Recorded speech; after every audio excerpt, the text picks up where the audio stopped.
Bonjour à tous, nous sommes dans Jean chapitre 12 pour votre café matinal aujourd'hui, avec comme thème une contradiction qui doit changer.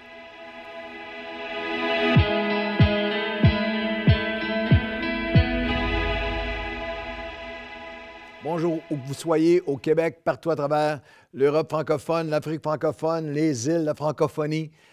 Merci à vous tous d'être là. On reçoit tellement de courriels de partout, de gens qui sont branchés sur l'Évangile chapitre par chapitre. Si ces dévotionnels sont une bénédiction pour vous, partagez-les, c'est gratuit. Partagez-les avec tous vos contacts. On arrive aujourd'hui à Jean chapitre 12 et le titre est particulier, « Une contradiction qui doit changer » ou une contradiction que nous devons corriger. Nous avons tous, dans nos marches chrétiennes, dans nos marches avec Dieu, dans nos vies spirituelles, dans notre cheminement et pèlerinage spirituel, nous avons tous des zones de paradoxe, de contradiction entre ce que la parole de Dieu enseigne comme étant sa volonté pour nos vies, que nous savons, que nous connaissons, que nous désirons, et ce qui arrive vraiment, comment on se comporte vraiment dans nos attitudes, dans nos pensées, nos motifs, nos actions, nos décisions. Nous avons cette assurance que lorsque nous confessons nos péchés, il est fidèle et juste de nous pardonner. Notre position en Christ ne change pas. Nous sommes élus, nous sommes pardonnés, nous sommes sanctifiés, nous sommes justifiés en Christ. Mais il y a cette œuvre de sanctification dans nos vies où nous voulons être intègres et de contradiction, d'année en année, décennie en décennie.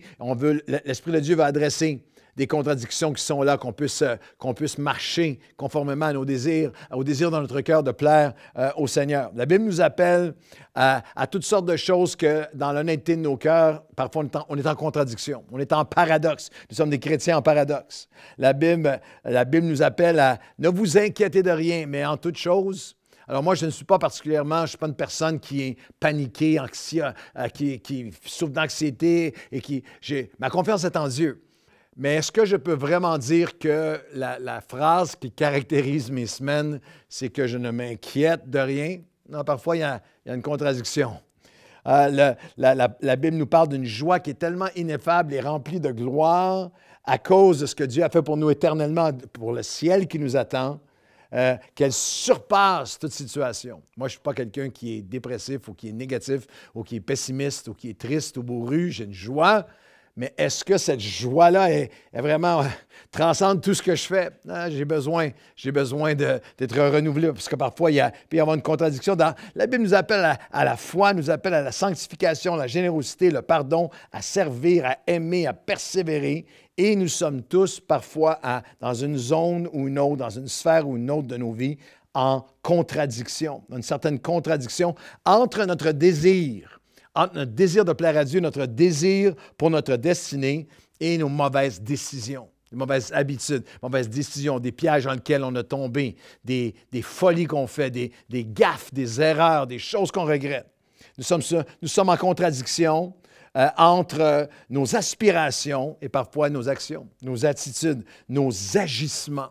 C'est pourquoi la Bible nous dit qu'il n'y a pas de condamnation pour ceux qui sont en Jésus-Christ. Et nous avons en Jésus, la parole de Dieu nous encourage et nous rappelle que lui n'est jamais en contradiction, qu'il n'y a en lui aucune ombre de variation, qu'il est parfait, qu'il a commencé, Philippiens 1, 5, 6, l'apôtre Paul parle aux Philippiens, qui était né de nouveau, qui avait pris part à l'œuvre de Dieu, qui a pris part à l'Évangile, avait reçu l'Évangile. Philippiens 1, 5, 6, de manifester ma joie au sujet de la part que vous avez pris à l'Évangile. Depuis le premier jour jusqu'à maintenant, je suis persuadé, j'ai aucun doute, l'apôtre Paul dit, j'ai cette assurance, cette confiance absolue que celui qui a commencé cette bonne œuvre en vous la rendra parfaite pour le jour de Jésus-Christ. Alors que respire avec moi aujourd'hui. Il y a des contradictions dans nos vies qu'on doit adresser, que l'Esprit de Dieu veut corriger, veut adresser, mais qui ne changent pas notre position en Christ, celui qui a commencé l'œuvre dans ma vie. Il va l'accomplir, il va la compléter, il va la rendre parfaite s'il garde mon cœur malléable et ouvert à lui. Paul dira à un jeune serviteur de Dieu, à un jeune pasteur, Timothée, cette parole est certaine. 2 Timothée, chapitre 2, versets 11 à 13. Si nous sommes morts avec lui, on va vivre avec lui. Si nous persévérons, nous régnerons aussi avec lui. Et si nous sommes infidèles, il demeure fidèle, car il ne peut se régner lui-même. Ouf! Même lorsque nous sommes infidèles, lui demeure fidèle. Mais l'Esprit de Dieu est l'Esprit de vérité qui nous conduit dans toute la vérité et qui veut mettre le doigt sur des contradictions de nos vies afin qu'on puisse, par sa grâce, par son amour, par son Esprit en nous, par la vérité de sa parole, qu'on puisse les corriger pour être transformés à son image. Et dans Jean chapitre 12, il y a une contradiction qui doit changer. On va la lire ensemble au milieu du chapitre, c'est après la résurrection de Lazare. Et il y a, au verset 36, Jésus dit, « Pendant que vous avez la lumière, croyant la lumière, afin que vous soyez des enfants de lumière, que la lumière de Dieu brille en nous, qu'elle vienne exposer toutes les contradictions. » Verset 37. « Malgré tant de miracles qu'il avait fait en leur présence, les Juifs il y avait parmi les Juifs qui ne croyaient pas en lui. » Et au verset 42, « Cependant, même parmi les chefs des Juifs, plusieurs crurent en lui, mais à cause des pharisiens, ils n'en faisaient pas aveu. Ils ne le confessaient pas. Ils ne le témoignaient pas. » L'expression en grec, c'est qu'ils croyaient sans confesser, dans la crainte d'être exclus des synagogues. Car, voici la raison, ils aimèrent la gloire des hommes plus que la gloire de Dieu. Alors Jésus s'est écrié, « Celui qui croit en moi, croit non pas en moi, mais en celui qui m'a envoyé. » Verset 45 de Jean chapitre 12. « Celui qui me voit, voit celui qui m'a envoyé. Je suis venu comme une lumière dans le monde, afin que quiconque croit en moi ne demeure pas dans les ténèbres. » Cette œuvre où Dieu adresse des ondes ténébreuses dans nos vies, des contradictions pour nous en libérer, pour nous en sanctifier, pour qu'on soit transformé à son image. Et il y a, dans le texte qu'on vient de lire, il y a un exemple qui est assez foudroyant. Il y a ceux qui ne croyaient pas, mais il y a ceux qui croyaient, mais qui ne confessaient pas. Ils ont cru en lui.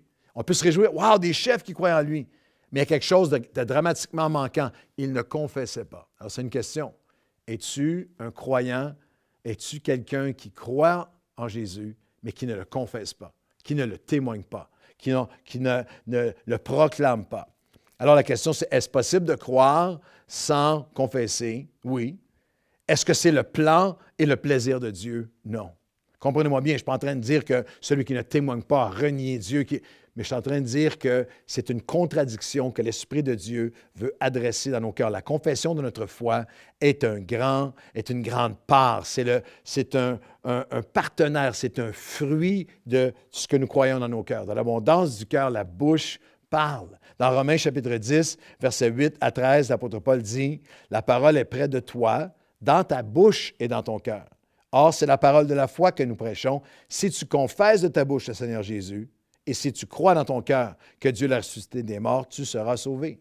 Car c'est en croyant du cœur qu'on parvient à la justice, justifié en Christ, et c'est en confessant de la bouche qu'on parvient au salut. » Et il dit, car quiconque invoquera le nom du Seigneur sera sauvé. Alors, il y a une dynamique de le salut en Christ. La question, est-ce que j'ai cru dans mon cœur? Oui. Est-ce que je le confesse de ma bouche?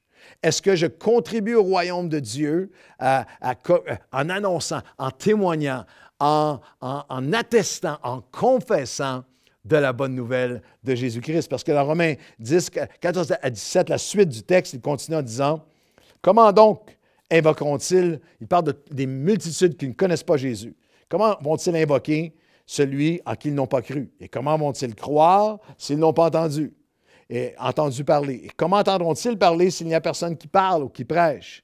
Et comment y aura-t-il des prédicateurs s'ils ne sont pas envoyés? Et à la fin, il dira, qui a cru à notre prédication? La foi vient de ce qu'on entend, et ce qu'on entend vient de la parole de Dieu. Alors, c'est le plan dans toute sa simplicité, sa limpidité, c'est magnifique. Des hommes et des femmes qui croient à Jésus dans leur cœur et en croyant dans leur cœur, le confessent de leur bouche. Et alors qu'ils le confessent de leur bouche, ils communiquent la foi à ceux qui les entendent. Et la foi vient de ce qu'on entend. C'est ainsi que le royaume de Dieu avance. Dans tous les symposiums et séminaires que je fais pour des pasteurs partout à travers le monde maintenant, il y a presque toujours à un moment donné la question, quelle a été votre stratégie de croissance pour 31 ans de croissance croissance ininterrompue et la multiplication des sites et les baptêmes à chaque... C'est quoi votre stratégie? De quelle école, récemment on m'a posé la question, de quelle école de croissance, stratégie de croissance avez-vous utilisé? Et c'est toujours assez désarmant pour ceux qui entendent la réponse, mais d'une simplicité pour moi qui est évidente. La philosophie des nouvelles vies, le secret qui n'est pas un secret, c'est des gens qui invitent des gens. C'est des gens qui sont transformés par Jésus dans leur cœur et de leur cœur parlent du Seigneur, confessent leur foi et traversent les blocages. Je sais. Et le message aujourd'hui n'est pas dans un but de condamnation ou de culpabilisation. C'est simplement ce rappel que les pharisiens qui étaient là, qui croyaient, mais qui ne confessaient pas, étaient incomplets dans leur foi envers Dieu. Que le Seigneur dit non, je veux que celui qui croit puisse confesser. Mais il y a des blocages qui retiennent les gens de confesser leur foi. Ma vie n'est pas parfaite. Je ne peux pas parler du Seigneur. Il y a des choses dans ma vie qui ne sont pas parfaites.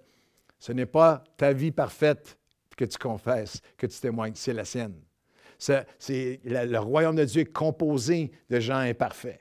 Tu n'as pas à être parfait pour témoigner ta foi. La Bible dit le trésor parfait, il est porté par des vases de terre, par des gens très imparfaits. D'autres diront, je n'ai pas toutes les réponses. Partage simplement ton témoignage. Personne ne peut argumenter avec ton histoire de vie, ce que Jésus a fait pour toi.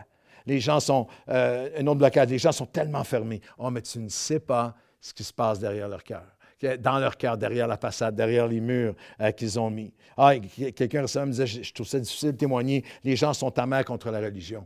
Rends ça clair que tu n'es pas en train d'annoncer une nouvelle religion, simplement en train de partager ce que Christ a fait pour toi. Et aussi, il y a, dans plusieurs nations, dont celle du Québec, il y a une telle porte fermée, un tel préjugé, même traumatisme, choc post-traumatique concernant quelle est l'Église chrétienne, que parfois, ton témoignage, ta confession doit être de confesser, de leur faire découvrir qu'il y a une Église chrétienne sur la terre et au Québec qui est différente. Qui est dans le respect, qui est dans l'amour, qui est dans la justice, qui est dans la générosité, qui est dans cette recherche de gens imparfaits, mais qui recherche à être l'expression du cœur de Dieu. C'est tellement important pour Jésus. Avez-vous déjà pensé à l'importance que Jésus attribuait à notre confession? Pas seulement croire dans mon cœur, mais il y a une contradiction qui doit être changée. Si je suis seulement à croire dans mon cœur, il y a le besoin de confesser, le besoin de témoigner son nom. Dans l'évangile de Matthieu, chapitre 10, au verset 32 et 33, Matthieu 10, 38, 39. C'est pourquoi Jésus dit, « Quiconque me confessera devant les hommes, je le confesserai aussi devant mon Père qui est dans les cieux. Quiconque me reniera devant les hommes, je le renierai aussi devant mon Père qui est dans les cieux. » Le mot, ici, lorsqu'on parle de renier, ce n'est pas qu'il y a une fois au bureau où tu n'as pas parlé du Seigneur. Renier dans la pensée, dans les textes bibliques, dans toute sa profondeur, parle de personnes qui se sont fermées complètement, qui deviennent ennemis de Dieu, qui renient la nature de Dieu, l'appel de Dieu, la volonté de Dieu, la voix de Dieu, cherchent à résister jusqu'à un endurcissement absolu de la voix de l'Esprit dans leur vie. Mais Jésus dit, celui qui va me confesser devant les hommes, je le confesserai devant le Père. Celui qui essaie seulement de garder sa vie la perdra. Celui qui perdra sa vie, qui offrira sa vie, la retrouvera. Question, pourquoi les chefs pharisiens dans Jean 12 étaient-ils en contradiction spirituelle alors qu'ils croyaient mais ne confessaient pas? Le texte nous dit pourquoi. Ils ne confessaient pas leur foi en Christ dans la crainte d'être exclus de la synagogue, car ils aimaient la gloire des hommes plus que la gloire de Dieu. Alors, c'est une question importante, une application pour nous. En fait, c'est une question d'amour du cœur, de mon affection pour Dieu, de mon amour pour Dieu, de mon attachement à Dieu. Je ne le nommerai pas, mais je ne les nommerai pas, mais à chaque année à Nouvelle Vie et autour de moi, dans l'équipe même ici à Nouvelle Vie, j'ai vu des jeunes hommes dans notre équipe tomber amoureux pour finalement même se marier. Et croyez-moi, lorsqu'ils aiment, tu n'as pas besoin, je nommerai personne, il y a quelqu'un dans le studio ici avec moi, et il y en a un autre dans la même catégorie qui... ah oui, tu fréquentes quelqu'un? Ah oui, as-tu une photo? Ils sortent le téléphone et c'est un album. Ils veulent chanter leur amour, proclamer. Ils aiment tellement qu'ils veulent l'annoncer. Nous avons besoin de revenir à Dieu, de dire, Seigneur, voici ce que j'ai besoin de prier dans mon cœur. J'ai cette prière pour toi. Il n'y a aucune culpabilisation là-dedans. Mais dans 2 Timothée, chapitre 1, versets 6 à 9, Paul dira à un jeune homme, à un jeune pasteur Timothée, « C'est pourquoi je t'exhorte à ranimer le don de Dieu. » Alors, c'est ce qu'on prie. Seigneur, moi, je crois en toi, mais c'est ce cœur, ce zèle de te confesser. Vous savez, on confesse le Seigneur à notre salut, on le confesse par le baptême. Lorsqu'on les hommes et les femmes, par centaines, passent par les eaux du baptême, une des raisons profondes, signification profonde du baptême d'eau, c'est que je veux témoigner publiquement que je suis passé de la mort à la vie et je confesse ma foi en Jésus-Christ comme mon Seigneur. Je ne peux pas seulement le croire dans mon cœur, mais je le confesse de ma bouche. Et l'apôtre Paul dira au jeune Timothée, Timothée, tu peux venir et demander à Dieu, ranime le don de Dieu, Seigneur, ranime le don, ton don en moi. Ce n'est pas un esprit de timidité à confesser notre foi que Dieu nous a donné, mais un esprit de force, d'amour et de sagesse. N'aie donc point honte, 2 Timothée 1, 6 à 9. N'aie donc point honte du témoignage à rendre de notre Seigneur, mais souffre avec moi pour l'Évangile par la puissance de Dieu qui nous a sauvés et nous a adressé une sainte vocation, selon la grâce qui nous a été donnée en Jésus-Christ avant les temps éternels. Je veux qu'on termine ce podcast en priant ensemble. En priant ensemble, sans culpabilisation, mais Seigneur, je veux me présenter devant toi et en ayant non seulement cru dans mon cœur, mais en ayant confessé ma foi en toi. Viens ranimer ton don dans ma vie. Par ton esprit, Seigneur, humainement, j'ai un esprit de timidité, j'ai la peur des hommes, je vais t'approuver des gens, j'ai peur d'eux, je ne veux pas. Mais Seigneur, mon amour pour toi est plus grand. Mon amour pour toi est plus grand. Je n'aurai pas honte de l'Évangile. J'aime Jésus.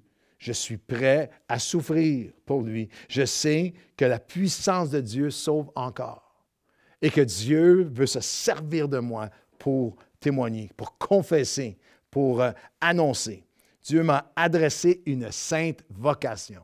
Quel que soit ton appel, la sphère de ministère, la sphère de service dans laquelle tu es, nous avons un appel, une sainte vocation à simplement partager notre foi.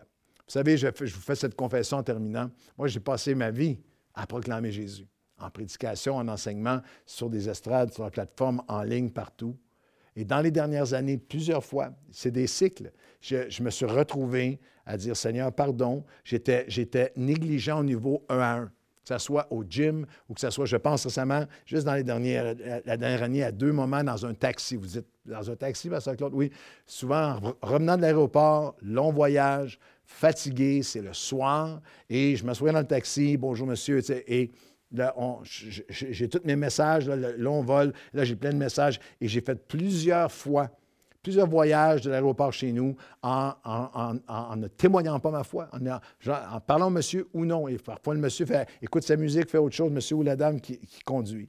Mais dans la dernière année, encore une fois, après 40 ans à marcher avec Dieu, l'Esprit de Dieu, ranimer le don de Dieu, être plus intentionnel. Je pense récemment à un monsieur qui était de confession musulmane, non pratiquant, mais qui se met à lui parler, à l'engager en conversation, à lui parler de ce que j'étais allé faire dans mon voyage et tout ça. Et finalement, me parler de sa mère qui était très malade. Et à la fin du voyage, on arrive devant chez nous et je sors de la voiture et j'ai vraiment cette douce voix dans mon cœur. Seigneur, offre-lui de prier pour lui. Et juste avant de partir, monsieur, est-ce que je peux prier pour vous et votre mère? Ah oui, je voudrais. Sors de la voiture et Chantal, qui a entendu la voiture, regarde mon épouse par la fenêtre et me voit dans le stationnement chez nous en train de prier avec ce monsieur-là, lui donner une carte, dire voici maintenant, voici qui nous sommes, comment vous pouvez suivre une nouvelle vie, une semence placée dans son cœur. lors d'un voyage au Colorado. Je suis à l'aéroport de Colorado Springs. Je vais faire un petit vol. Par la suite, je prends l'avion Denver-Montréal. On m'annonce que mes vols sont retardés puis cancellés. Je dois faire 2 heures dans un taxi en voiture pour me rendre à l'aéroport de Denver. J'étais frustré, c'est long, ça rallonge mon voyage, je suis en danger de perdre mon vol. Et lorsqu'on s'assoit dans la voiture, le monsieur, bonjour, je le vois dans le miroir et j'essaie de texter à tout le monde que c'est en train de m'arriver, parce que d'organiser pour pas que je manque mon vol. Mais encore une fois, la voix de Dieu. Je crois dans mon cœur, mais je suis appelé à confesser. Je commence à parler avec le monsieur. Il me dit, je lui dis, je suis un pasteur. Et là, je le vois les yeux dans le rétroviseur. Il conduit, me regarde, puis tout à coup ouvre son cœur. Mon père est un pasteur. Mon père est un pasteur pendant 4 décennies, décédé maintenant. On avait vécu des divisions dans l'Église. Il est mort avec beaucoup de tristesse dans son cœur à cause de tout ce qui est arrivé. Moi, je me suis éloigné complètement des choses de Dieu. Mais il dit, ma mère, il m'explique tout ça, ma mère n'a jamais arrêté de prier pour moi. Et ma mère me dit récemment, ça fait tellement longtemps que je prie pour toi, puis tu as l'air de résister à Dieu, je vais envoyer un ange pour te témoigner dans ton taxi. Alors, n'ayez pas peur, je ne me considère pas comme un ange, mais le mot ange veut dire messager. Et lorsqu'il m'a dit ça, je lui ai dit, écoute, le Seigneur m'a envoyé à toi. Et à la fin du voyage, sur le bord de la route, on a prié, prière de repentance, prière de revenir au Seigneur et d'entendre les mots de cet homme. Seigneur, je reviens à toi, je me redonne à toi, tu as envoyé quelqu'un pour moi. Tu ne sais pas toutes les personnes que Dieu a préparées, a mis sur ton chemin. Alors, marchons à chaque jour, non pas avec culpabilité, en disant, Seigneur, je ne serai pas seulement un croyant qui va croire dans son cœur. Je vais être un croyant qui va ranimer le don de Dieu, confesser ma foi, et tu vas te servir de moi et tu vas agir. Que le Seigneur vous bénisse et que le Seigneur se serve de vous pour communiquer le plus beau, le plus grand de tous les messages, l'Évangile de notre Seigneur Jésus-Christ.